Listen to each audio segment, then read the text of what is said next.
Good morning, everyone. Welcome to Morning Love, your daily dose of love, hope, and encouragement from here at Buckwheat Farms Magic Emporium and Ballroom, where love is the only currency. This morning, as I was in my meditation time, I often kind of give myself a little bit of an exercise about what I want, what I really want, and trying to narrow it down. And I've talked about it before. What I want a voluntary society, an agorist type society where we're free to pursue the interests that we have. We're free to live the life we choose to live, as long as it doesn't interfere or abrogate or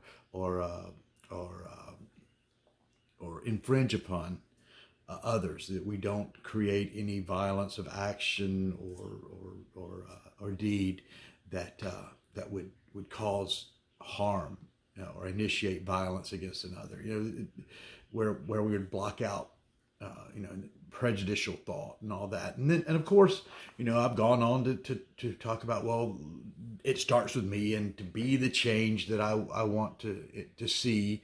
Not trying to minimalize that. It's a truism that's very, very true, that that we do create the world that we desire. But what about all the people in our lives? That's the thing. It's like, how do you deal with the difficulties and I believe this is the real key to the creation process is, and I just thought about it this morning, the Hall of Mirrors. I remember as a kid going to the county fairs, or on vacation, going into the little carnival places in Cherokee with my grandparents. Yeah, my grandparents took us on really kitschy vacations, to Cherokee, and to the where we could get the authentic red, white, and blue feathered wooden tomahawks and things, and they would always have in these places these halls of mirrors. The mirrors that you'd look at the mirror, and it would it'd make you real long and skinny, or real short and squat, or real wide or whatever, and you'd laugh and think, well, that's not really who I am. That's not really but in reality, and I guess as much in reality as there is reality, it is you, because it is the same reflection, the same energy coming back. It's just a different perspective. And I liken that's the way the people are that are in our lives. We, not only the people, but the situations, the circumstances, the trials, and the rewards that are in our lives are our hall of mirrors. They're a reflection. Everything in my life, and as I look around my office, I'm a very messy person. I am. I am very, very, very much the organized chaos type person, and for some reason that appeals to me, and I've got some issues to deal with there, I guess. And so as I look around my office, and I see this is a reflection of exactly who I am. The people in my life are a reflection of exactly who I am. And so as I recognize that, and I look in this hall of mirrors, and I see that, I've talked about it before, those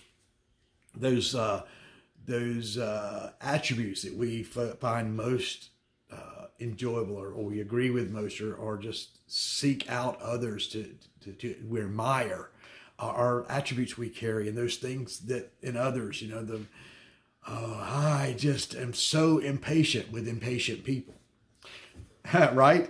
And that's it. They're a reflection. So as we walk through this hall of mirrors, and as we understand this, and we can observe the energies that we are emitting in response to that reflection, rather than in the emotional energy of, oh, what's that?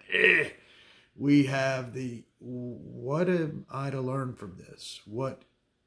Why is this the perspective that I'm choosing to reflect back to myself? Because these mirrors are all mirrors that we've placed. We created this. We created this from our mind. Every bit of information that comes in, it doesn't come in. That's a whole other rabbit trail there. It'd be interesting for us to, when we finally can see what we look like to others. But anyway, as